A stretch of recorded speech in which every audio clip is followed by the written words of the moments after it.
Hey, hello. Welcome to our weekly Sunday chat.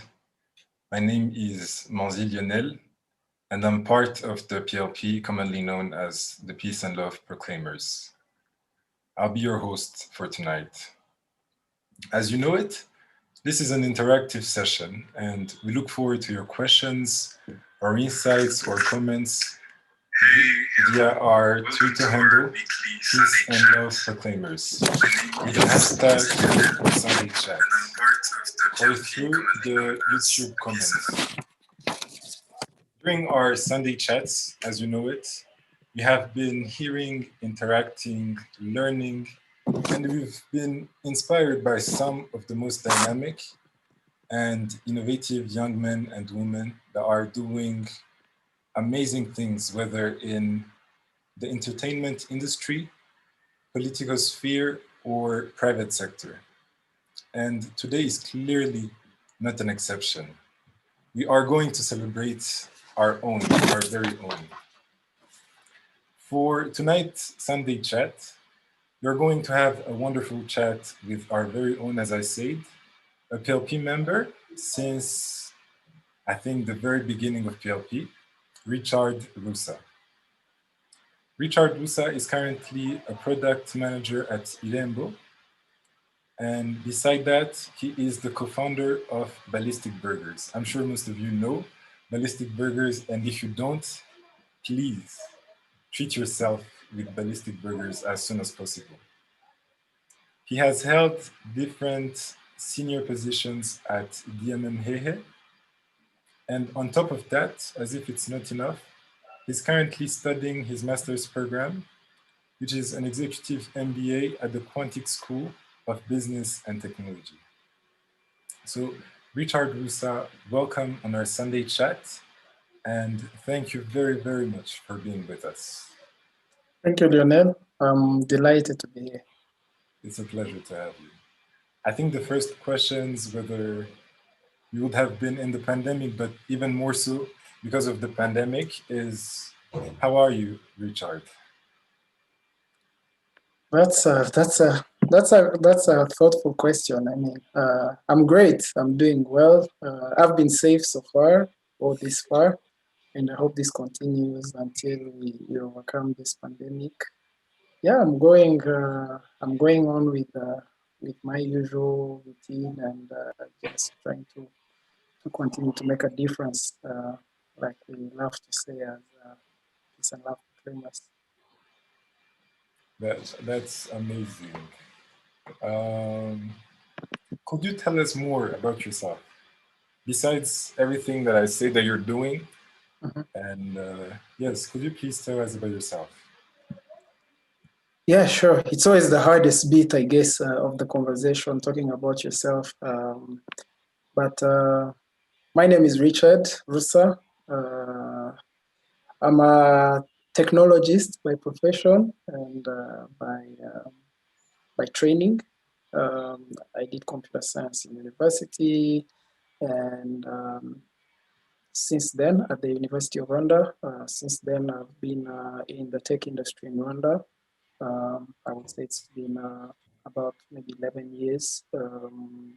This is a path that started way back during my university studies, but then I've been actively involved in the private sector for the past 8 years.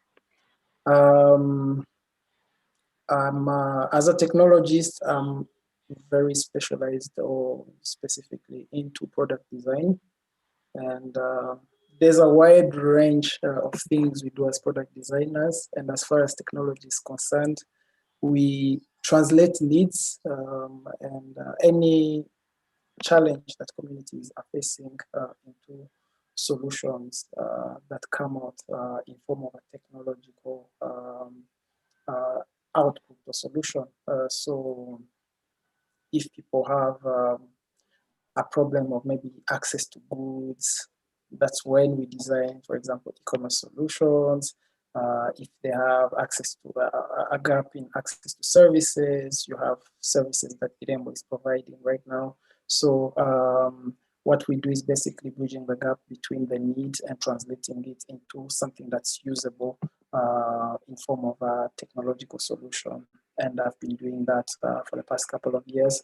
I'm passionate about solving problems, and my way of solving problems is by creating and innovating through technology.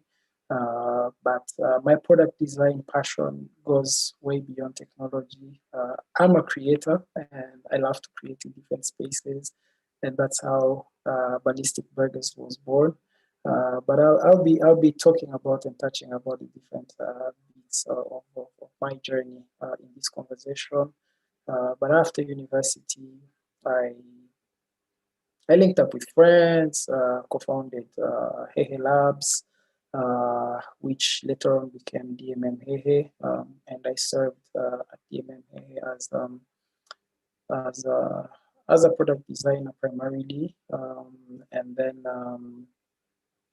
just recently I joined Idembo, that many also know, as a product manager. And in between, I've been fortunate to see different solutions come to life through the different efforts that went on into what I would call a journey of learning, understanding the community, and primarily Rwanda, given it's the market I've been operating in, and just seeing different solutions come to life, some that people will use, some that will fail, and yeah, some that you will learn from to improve. So that's really who Richard is. I am passionate about arts, I'm passionate about music, I'm passionate about people, because what I do is really centered around people. And I'm passionate about change, a positive change, and I would say that's how I landed in peace and love and peace and love proclaimers in the first place. And I would say that PLP laid the foundation to all these things that I'll be talking about today, because this is a journey that began while I was in high school. And whenever I look back at the trigger to where I am and the things that I've managed to accomplish, PLP takes one of the biggest credits, I would say, beyond, besides maybe my parents and my family, who are a very good support system. Yeah, briefly. For those that didn't know Richard Rusa, this is Richard Rusa, and we are going to get to know him as we delve into our discussion. Mhm. And what kept on coming as you were telling us about yourself was technology related. Everything was revolving around technology. Mhm. Why technology? Why not another sphere? What do you think was really attracting you into the technology world? Mhm. Mhm. Is it something you Trying. started since you were very little, or is it came later on as you're maybe finishing high school? Mm, yeah, I won't lie to you and say that it was a childhood dream. Far from it. It's a funny story because, like I said, I'm passionate about art. I grew up I grew up drawing, doing music, and a number of things in the art space. And like many of us transitioning between high school and university, we have aspirations.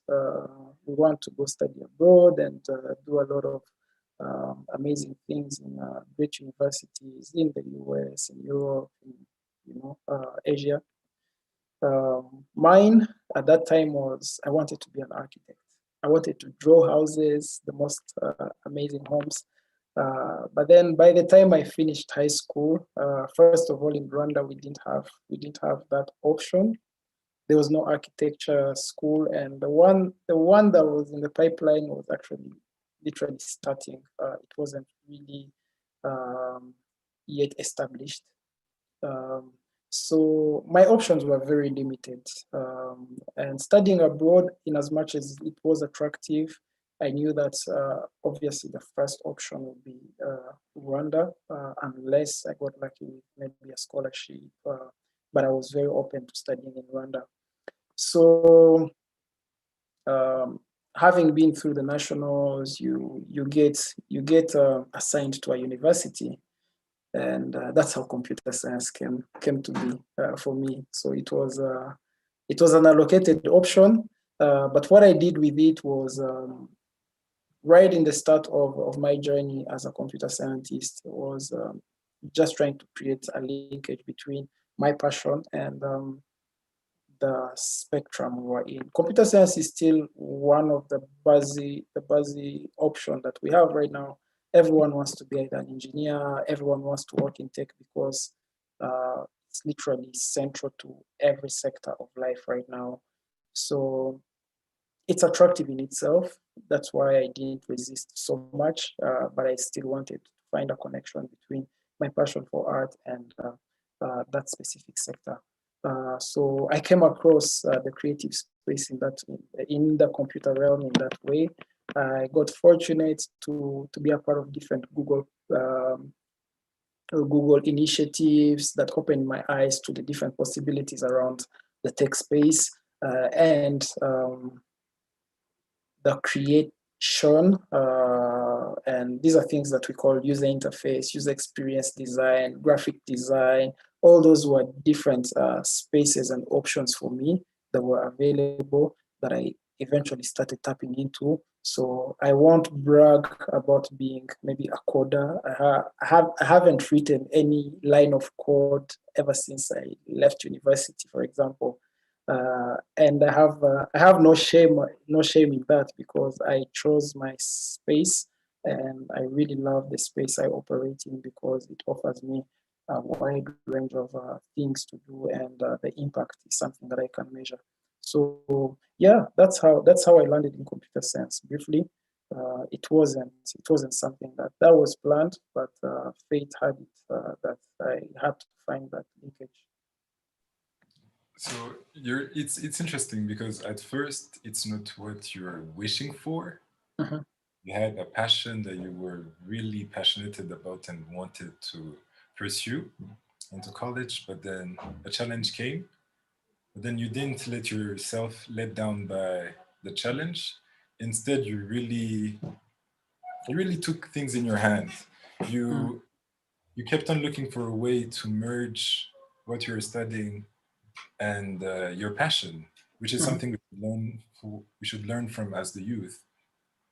We want things, we aspire to become people, certain people, as you say, but then life doesn't always give us what we want.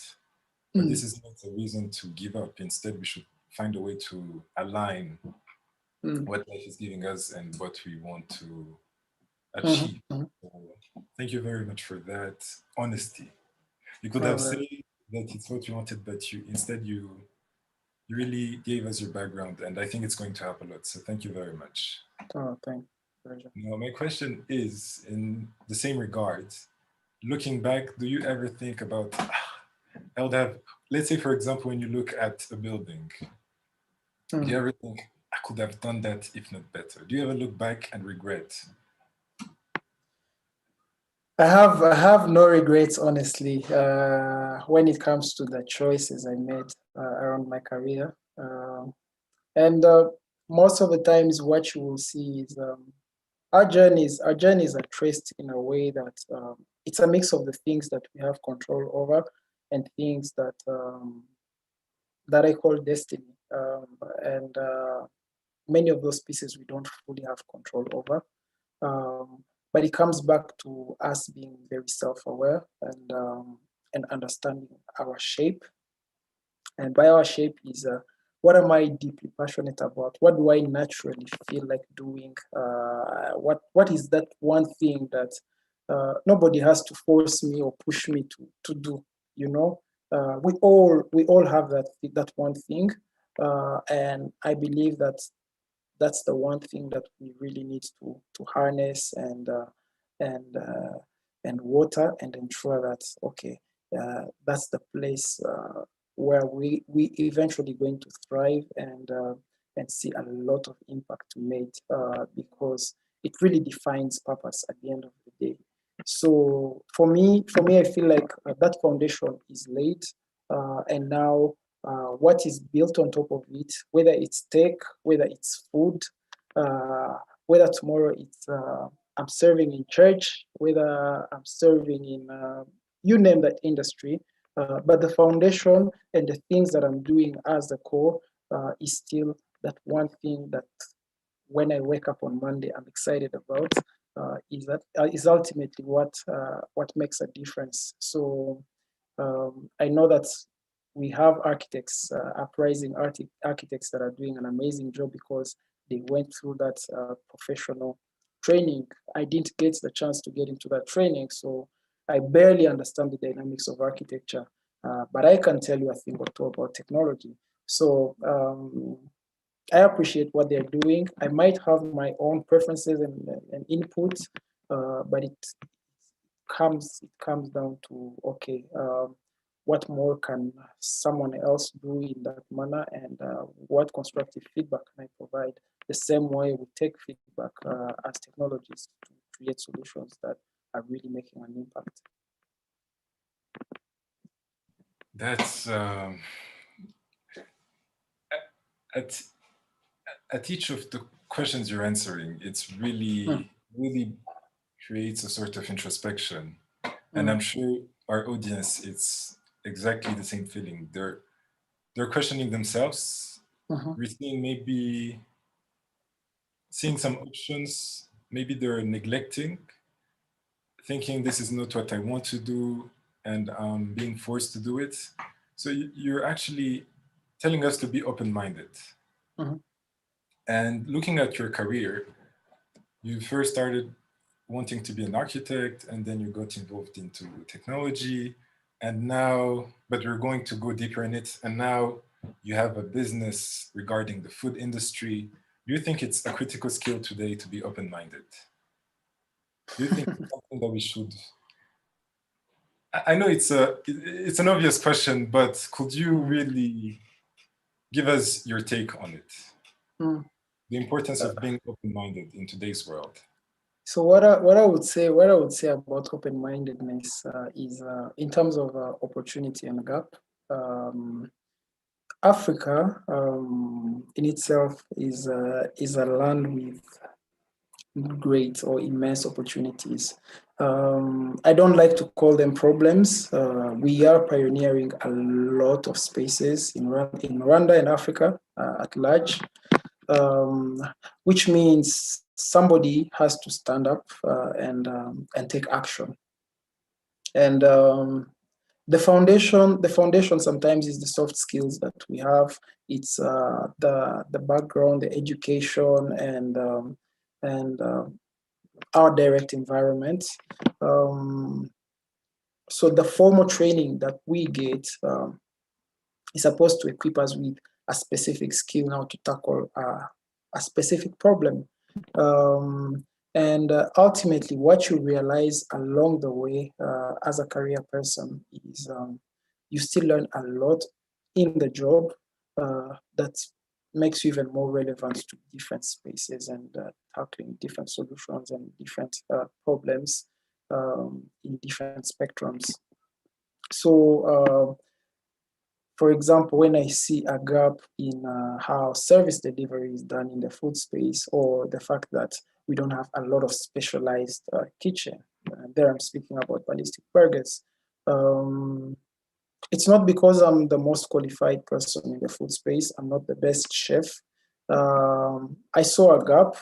I believed I had what it took to address a bit of it, and had to jump on board. And the rest is things that you get to learn and adjust with. So you realize that we have loads of problems or opportunities to tackle as a continent and a country, that ultimately we shouldn't be rigid about. Hey, um, this is how I envision my career, because ultimately you'll face a lot of things that will suggest that you have to adjust along the way, grow into what you've been doing, and eventually find yourself in a space where you didn't necessarily envision. I was seeing the food space, as far as I'm concerned, as a retirement plan, because I've always been passionate about food and the creation of food, but it's not something that I envisioned as a business that I would establish this early in my career path.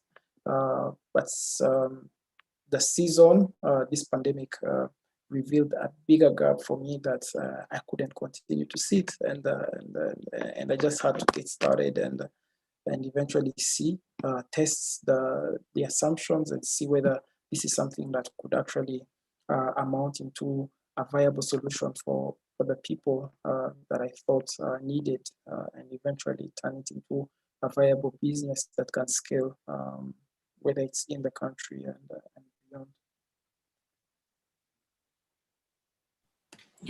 Your answer was aligns with what the government is telling us to do, or pushing us to reflect on, seeing challenges or problems as opportunities. And I think once we do, as you said, we will be able to solve a very huge number of the issues we currently have. And so I thank you very much for your answer. Now, we are having this discussion as PLP members. And I know in 2009 up to 2012, if I'm not mistaken, you were the Unity and Reconciliation Department Director. Before telling us what you were in charge of through that position, could you tell us what motivated you to join the Peace and Love Proclaimers, and share with us a few memories that you still think about of that time to date? We are the grandfathers of PLP. It's sad that I don't know many of the current members, but I was in PLP literally in the genesis around 2007. We were among the founding schools. I went through IFAC. And way before that, I had the urge in me in just bringing together the youth in different aspects within my own school setting, just to see a proactive youth that is passionate about learning, passionate about extracurricular activities, passionate about lifting each other up. We had cases of students who couldn't afford school fees when we had the opportunity, or when our parents could afford, just allowing a number of us to be able to lend that helping hand and ensure that we all get equal opportunities, but also are not just going by the books, but also learning things that are going to be lasting skills or life skills that will take us to the next stage of our lives. So PLP came in a very timely manner when it had just started with a few schools, where we realized, hey, it's not just IFAC, but Lycée also has people with the same mindset. Green Hills are the people with the same mindset. And the fact that we created that blend to actually have a bigger voice and be that voice that we're going to start a movement and bring forth change. We're talking about a time when Rwanda was just initiating things like talking about forgiveness. Gachacha courts were still at the grassroots stage, and Rwanda still had very deep wound, and they still do right now when it comes to 1994 genocide against the Tutsi.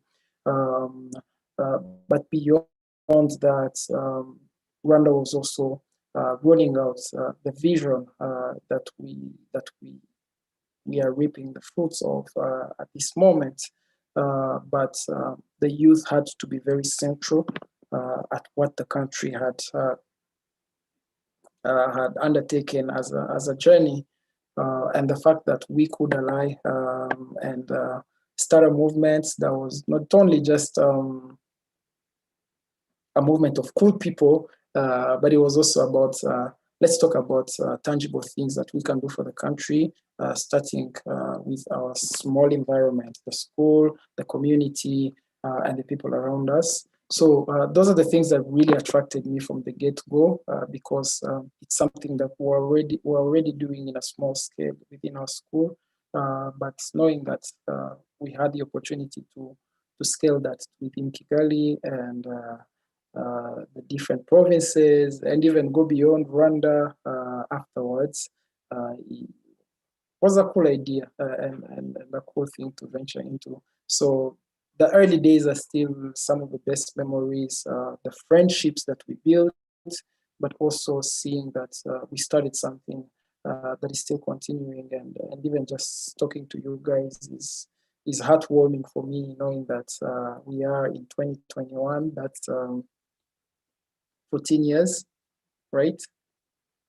Minus 2007. Yes, 14 years and counting, and the impact goes on, and we are passing on the baton, from a generation to another. It's really exciting to see that it continues, and like I said, I credit a lot to PLP because there were a lot of eye-opening moments. You get to interact with people from different spectrums of life, and get to do things that you wouldn't have done if you had just gone through your studies in the normal way, and getting to being involved into things that ally communities within Rwanda and across. All those things really were eye-opening, and really widened our visions and the scope of dreams. So you heard it from Richard Rusa himself.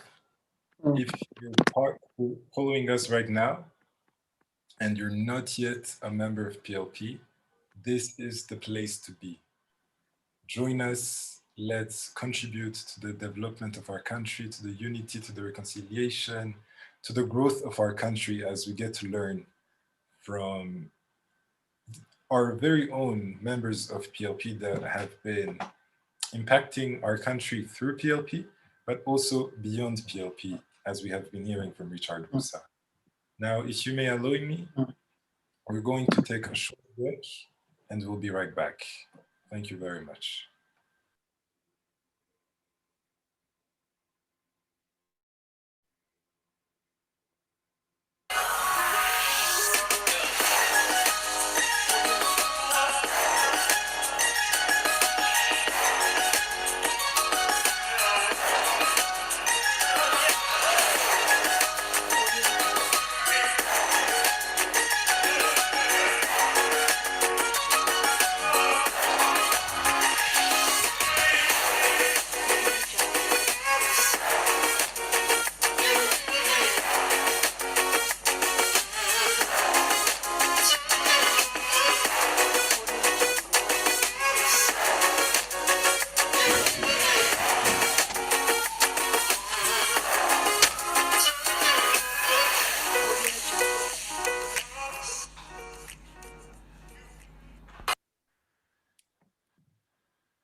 Welcome back to the Sunday chat organized by the Peace and Love Proclaimers. If you're just joining, we are with Richard Rusa, who is currently the product manager at Irembo, but also, and not the least, the co-founder of Ballistic Burgers. Now, could you please tell us about Ballistic Burgers, how the idea came up? At what time did you decide? You kind of told us before, but could you also remind us the journey that led to Ballistic Burgers into being what it is today? All right. Yeah, sure. So Ballistic Burgers journey is yet a funny one. Another funny one because we started during the pandemic. We turned a year last month. It was established in May 2020, second. And Happy anniversary. like I said, oh, If you thanks. Thanks a lot. So, like I said, I love food. Not eating much, but mostly making amazing food.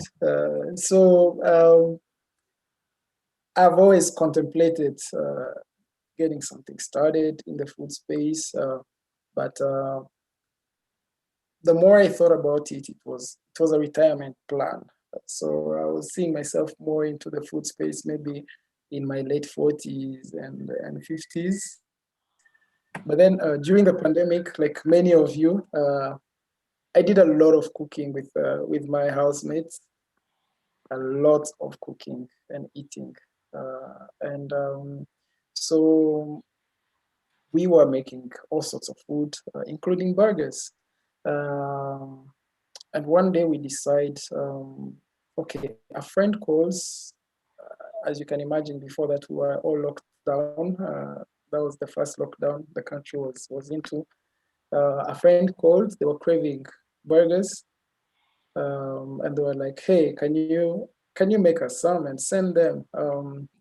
And that number was a scary one because the friend needed about 14 burgers, and I'd never made 14 burgers at a go, honestly. So did the burgers, sent them, and what we got in return was a lot of affirmation. So the friends and the group they were sharing the burgers with decided to send us a review of the burgers. It was honestly, it brought tears to my eyes and my heart. Where they were like, "Hey, why do you keep this for yourself? Why do you not just get something started?" And here I'll be speaking about one foundational thing of the journey of every entrepreneur. Um, I spoke a lot about passion and everyone finding that one thing they really love. It could be one or two or three things, but just finding that thing that makes you wake up and excited about doing. Um, but the next thing I can touch, even talking about or reminiscing about this story was I usually enjoy to have all the pieces together before venturing into something. But when they said, "Hey, why don't you start something, in this space?"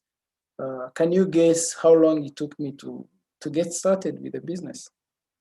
Just guess. So I think you have this, from the conversation we've been having, you have this very entrepreneurial spirit, but then Uh, you said it started during the lockdown. So I think you're afraid of how it would go. mhm. But then let me say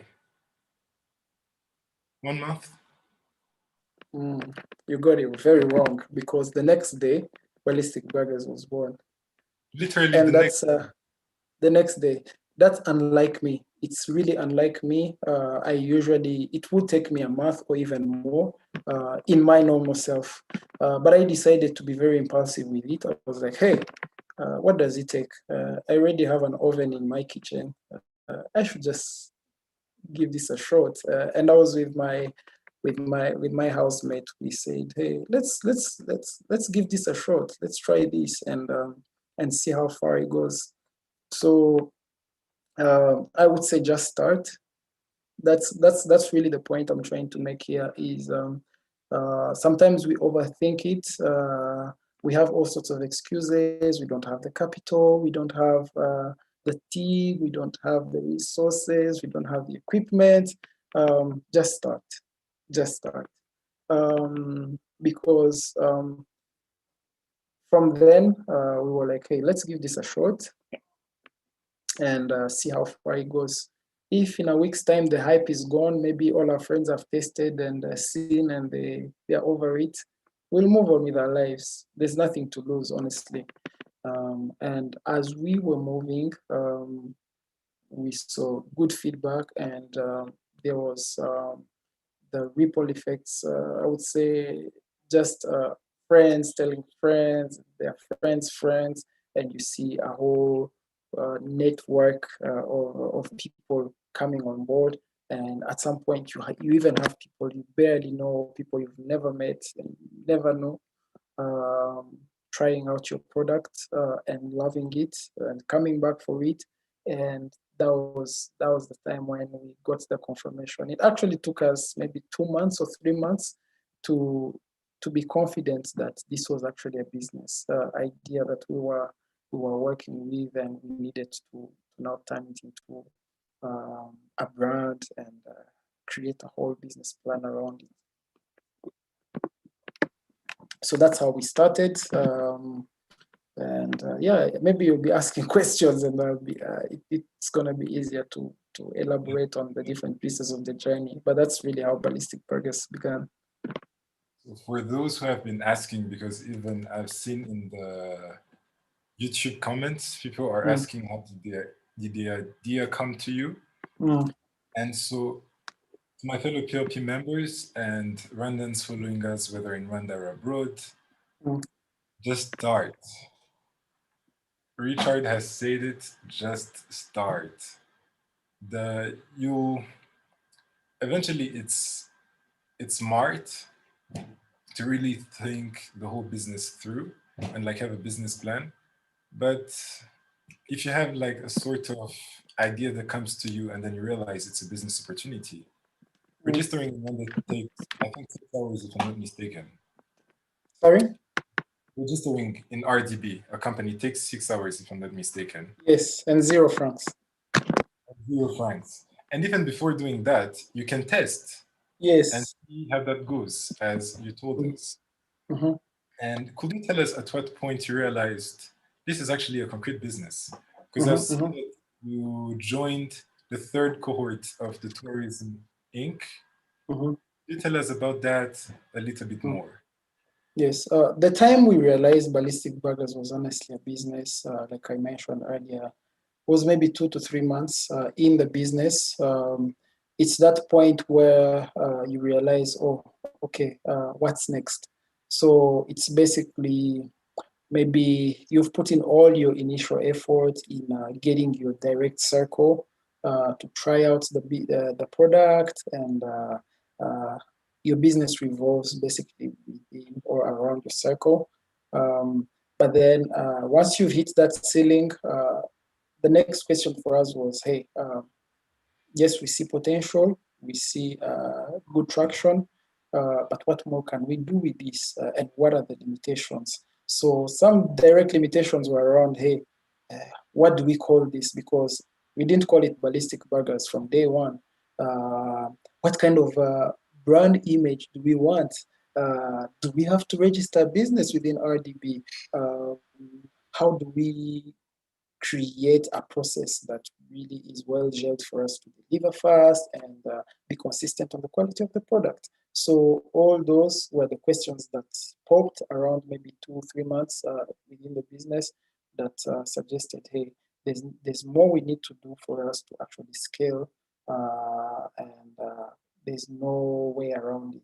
Let's create a brand, let's create a process, let's register this business, and start putting in place a structure that's going to help us actually be a scalable business.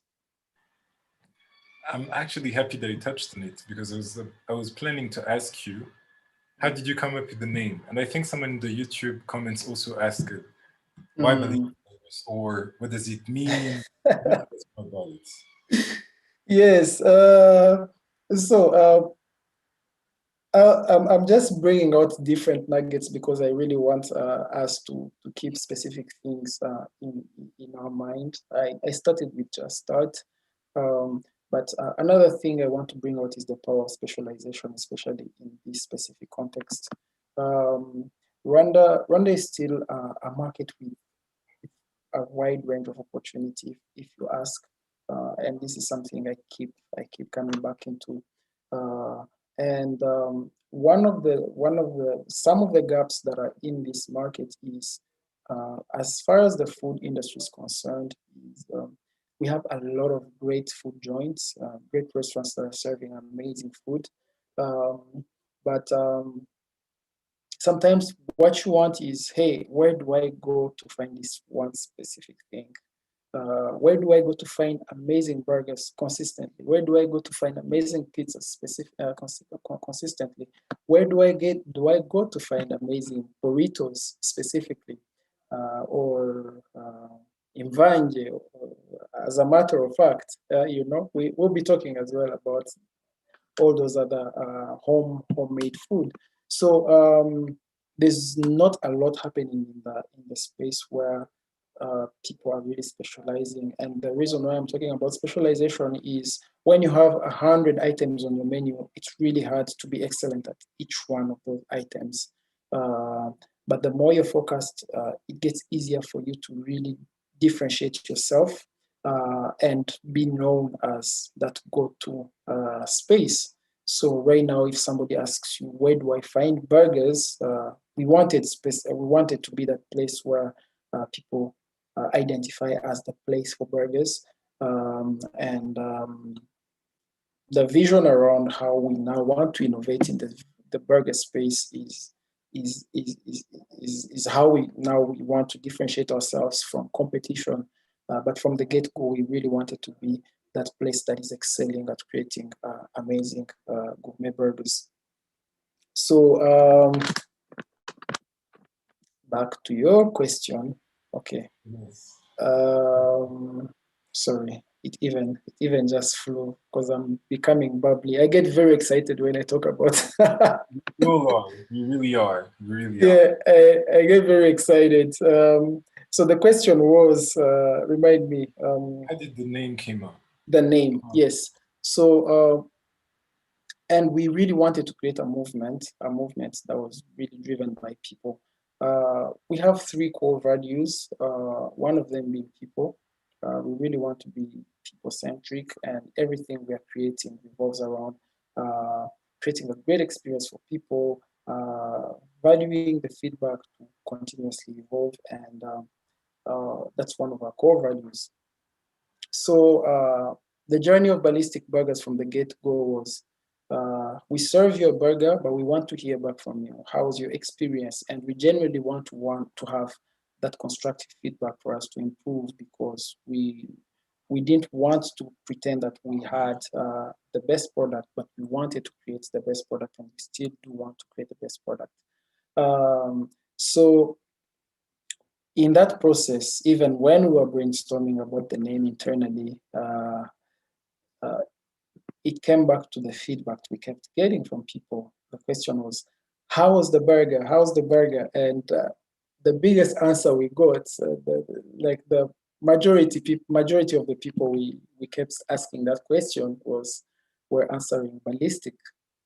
So as we were brainstorming about names, we had a lot of fancy names and complex names. But when we went back to the drawing board, we were like, hey guys, we have a low-hanging fruit here.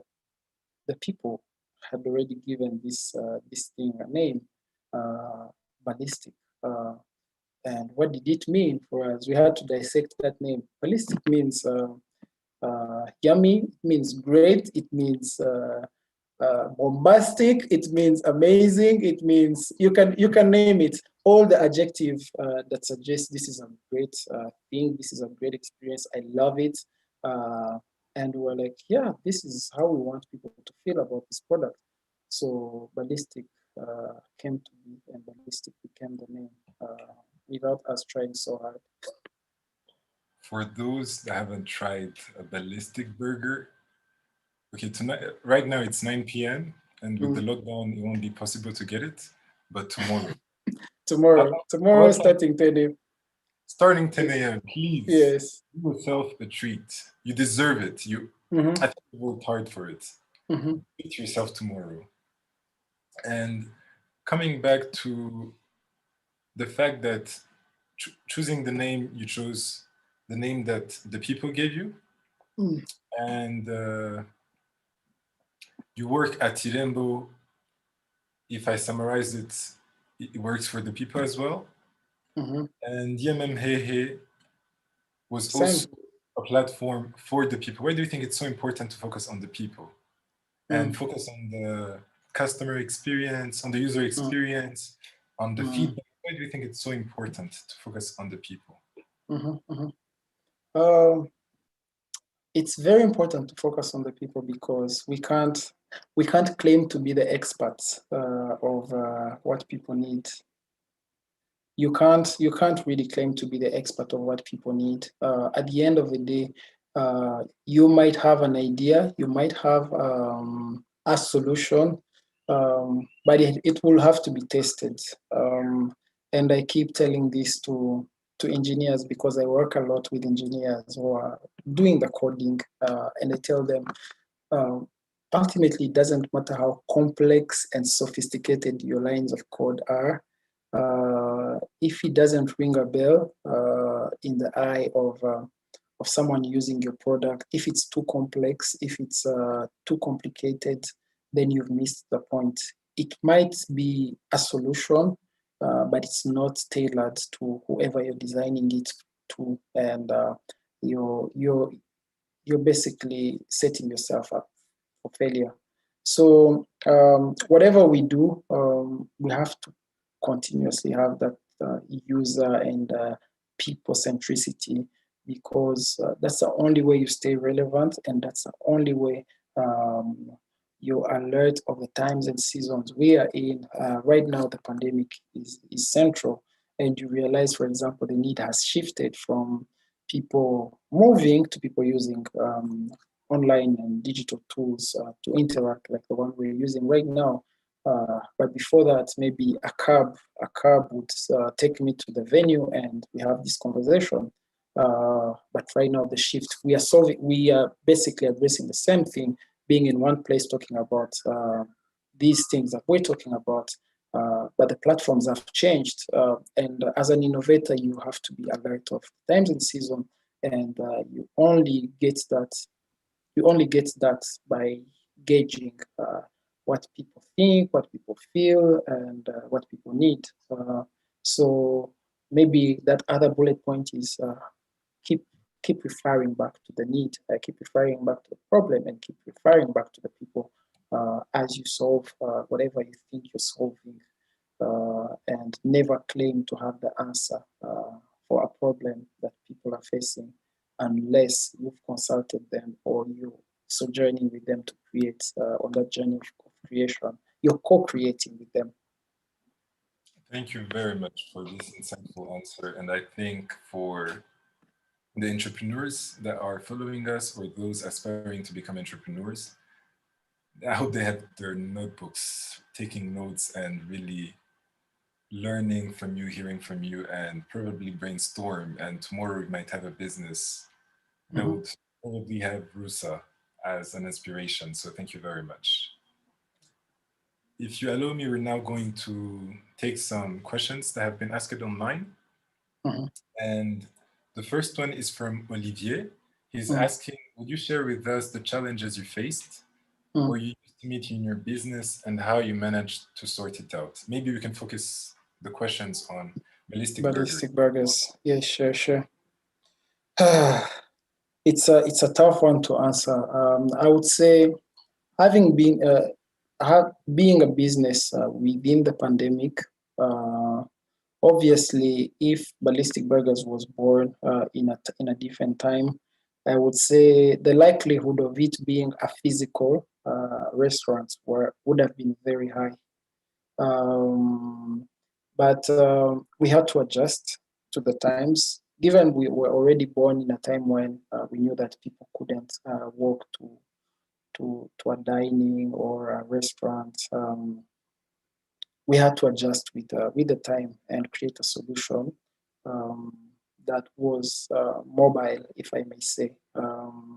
And even up to now, we love the model that we took. Ballistic Burgers is not a restaurant or a physical joint. We like to call ourselves a mobile fast food venture, and that's a result of a problem that was beyond our control. So we had to leverage digital means and try to keep it real simple. For example, when Ballistic Burgers started, we didn't have the means to pay an engineer to develop a mobile app or so and so. We decided to choose the channel that was already at the fingertips of most of the Kigalians, which is WhatsApp. For example, we created a whole experience around WhatsApp, and we created our business around a very mobile model where we had to get delivery agents to ensure the last mile is done and create a production space that would enable for us to produce and deliver to people's homes. And another challenge is obviously dealing with the mindset. Before the pandemic, not many people enjoyed or really understood the idea of ordering for your food and having it delivered. And it was important for us to change that perspective around how do we create experiences that aspire, hey, this food is going to get to me fresh, it's going to get to me hot, it's going to get to me in a good state, very well wrapped and covered, and all those things were really results of the different challenges. For example, when we started, we were wrapping our burgers in foil, but we realized it wasn't the best experience packing the burgers. And we decided to move on with some wrappers that are specifically designed for burgers. And we won 2 battles there. We had a branded wrapper that created a memorable experience for our users, and it enabled our users to share the experience with something that really uniquely positions Ballistic Burgers as Ballistic Burgers. And I remember the time we introduced those wrappers, that's when really the buzz began. Everyone who posted, "Hey, I had a Ballistic burger," they would post it with that Ballistic burger wrapper, and it wasn't any other burger. And you gain traction in that manner. So the different challenges really revolved around how do we change the mindset? How do we create an experience that is unlike the ones that people are used to? How do we aspire trust and cleanliness and people wanting to affiliate with what they were getting from us and really see the scale beyond the odds of a mobile food experience, because if you have a physical space, it's easier because someone walking knows you're there and they will try you out. But that this is a different experience for us. So those are the different challenges that we really have to tackle and address as we move. Thank you very much. This shows once again how important it is to be open-minded and to be versatile. And I think you'll like this, to really focus on the people, to really interact and see how the people are responding, to keep an eye, because you're working for the people, you're working for yourself, but then the best way to see how good you're doing what you're doing, it's through the feedback from the people. So I think Olivier was answered the best way he would be answered. And once again, if I take a question from the YouTube, we have Mahirgue Vicky who's asking, what did you learn from PLP you would like to share with us? And if I link it with your different career path, what did you learn, let's say, from PLP, DMM, through the Google volunteerism you're doing, through your current job at Irembo? How did that help you, first as a person, then second for Ballistic Burgers? So how did you journey? Okay. What did I learn from PLP? I think the fundamental thing I learned from PLP is, I believe, not sitting back and watching others, but be at the center of action. So I hope we still use this quote. We used to quote Mahatma Gandhi a lot, be the change you want to see. PLP made me very proactive in my ways. I don't want to see the bus move and be someone who's just seated, but I wanted to be part of the people on the move. And this really, really describes me as a person in my career right now. I want to fill in any gap that I see coming my way. I don't want to be the complainer, but I want to be the doer in the things that I see that are wrong. and the things where I feel like I can make a difference or make a change as a matter of fact.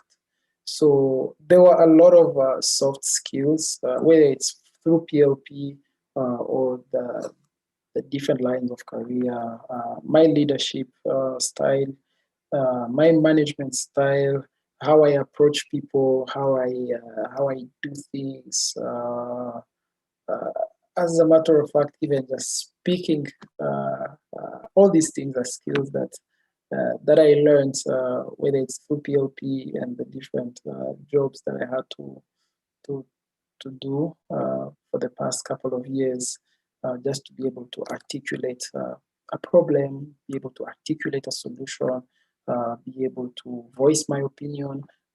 All those are things that I feel are fundamental to everything we do in life, and we call them soft skills. And it also shaped my character and my belief system. I know that for a fact I have to stand against injustice. I have to be a man of integrity. I carry specific principles that journey from PLP to date have really kind of shaped the man that I am. So it's a mix of things that really, really are happening in the background, but that actually manifest in the things that we do on a day to day and the difference that we make and the impact that we make in the things that we do. Well, thank you very much. Unfortunately, we're almost ending our discussion, but it was really an interesting one for myself, first of all, and the audience that is following us without a doubt. Now, let's say for those that haven't had the chance, because I think it's a chance or blessing, if I may Mm, use the word, to try a ballistic burger, what would you recommend to that person? Why should that person try a ballistic burger tomorrow? mm, And how can he or she do that? Where can she mm, order from? Where can he mm, order from? mm, But first, why? mm. The how is easy. If you go on Twitter, social media, all across social media, you'll find all the details around how to order, and I'm sure you'll find your way to Ballistic Burgers. Why? Uh, because we are unlike many, we are creating a model, I believe, for the continent. Right now, you look at it as a burger, uh, but I see something beyond the burger. We want to create food experiences that eventually will resonate with our African culture. We want to reimagine the fast food experience in the African way. We started with burgers because those were the low-hanging fruits. We might design new types of burgers in the near future that you've never heard of. Burgers that, if you go to Burger King, if you go to you name it, you won't find a burger experience that you can only have in Rwanda, you can only have in Uganda, you can only have in Kenya or Nigeria or South Africa, you name it. So the idea is to really reimagine the fast food experience in our context, and we're really excited about the different ideas that are coming to life, and there are a lot of things that you should be watching out to watch this space. Um, that Ballistic Burgers will be unfolding. But we are taking it a day at a time. We are learning a lot. We are not at a place where I would say we are the best, but that's where we're headed. We want to be the best, and we really want to that to be defined by you, the people, for you to say, hey, these are actually the best burgers.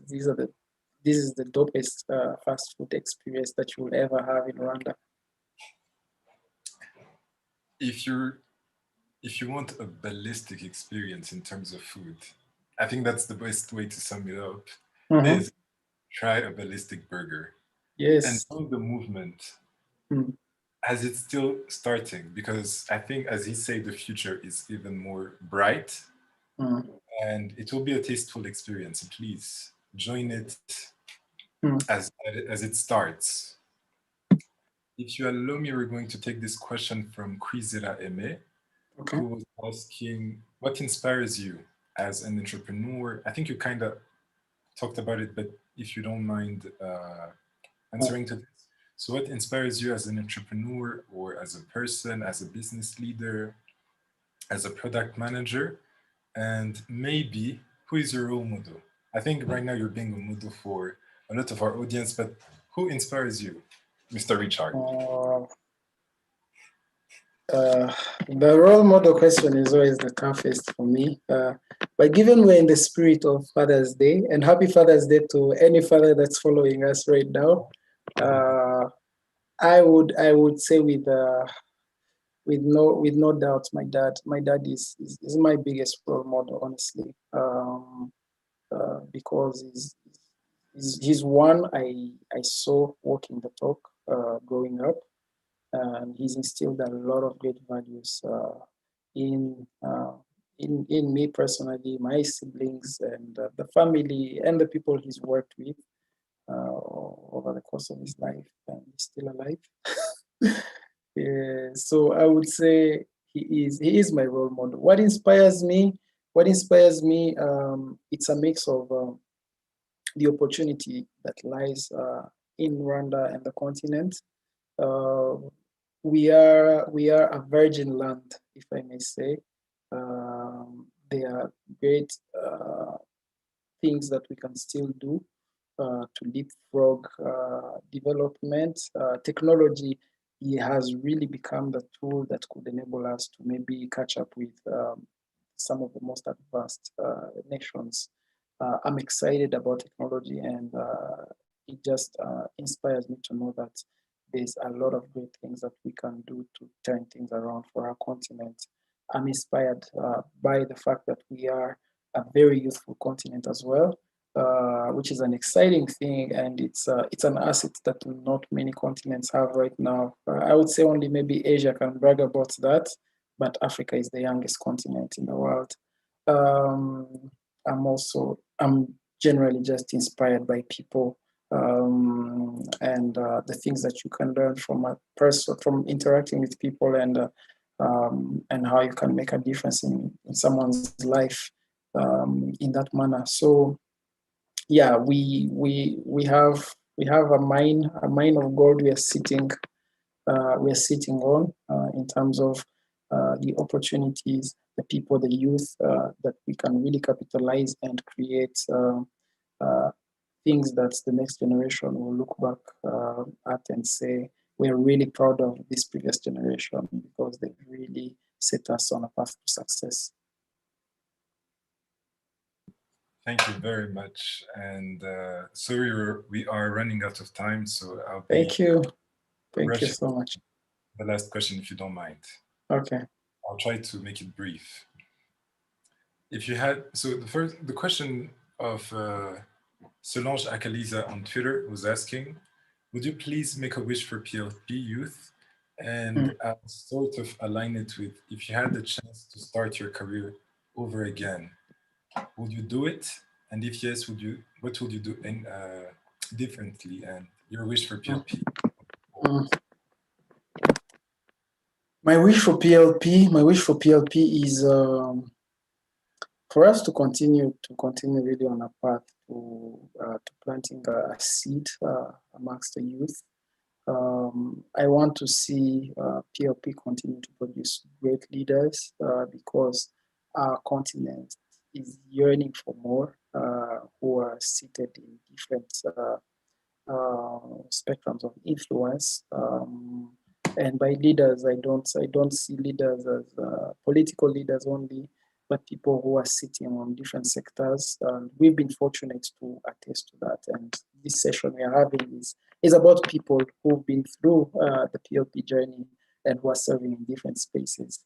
So we want to see more of these stories, and we want to see impact that we can quantify from the people who've gone through this journey. But beyond that, just to create more movements that are denouncing social injustice, bringing forth equity, forgiveness, reconciliation, development, and any other challenge that communities are facing that is within the youth ability to really take a stand and take action as well. So I would say I want to see PLP flourish even more, grow bigger, grow global, and not only be about Rwandan youth, but American youth, Canadian youth, European youth, Asian youth, and beyond. So, yeah, these are things we used to dream about and talk about, and I hope that light will continue to shine and shine brighter. Thank you very much. I wouldn't say that I have any regret. Okay, if I was to change anything about my career, honestly, start all over, um, every every mistake was meant to be, and it was a lesson learned that kind of shaped me into who I am, and I'm continuing to learn. I'm continuing to make a lot of mistakes, fail a lot. So those are invaluable lessons that that define, I guess, wisdom. The older you grow, so I love it. I love it. Thank you very much for Thank sharing you. your wish with us. Mm, Dear PLP youth, as he said, go bigger, go global, but for that to happen, just start. And as we come to an end to this very interesting and fruitful conversation, would you kindly share with us your closing remarks or advice, or even a recommendation once again to really try the ballistic experience that is mm, ballistic burgers to the youth? mm. Yeah. Well, thanks a lot, Lionel, for this great conversation. And like I said, if you have first of all, find out one thing you really are naturally passionate about and naturally into, and fly with it. And if you ever think about starting, let nothing become a wall between you and the beginning of an amazing journey of either entrepreneurship or impact. Um, Find your niche, let it be about people, and surround yourself with people who will help you to be the best at it, and people who will bring you the right support that you need. But always go back to the drawing board and ask yourself if it's solving a problem, and if it's still about the people and not about you. So yeah, and I believe with that there's a lot of things to look back to and be proud of. Yeah, and the ballistic experience is here to stay. You'll find us on social media: Twitter, Instagram, Facebook, Ballistic Burgers. That's the entry point. You'll find our contact address. We're on WhatsApp.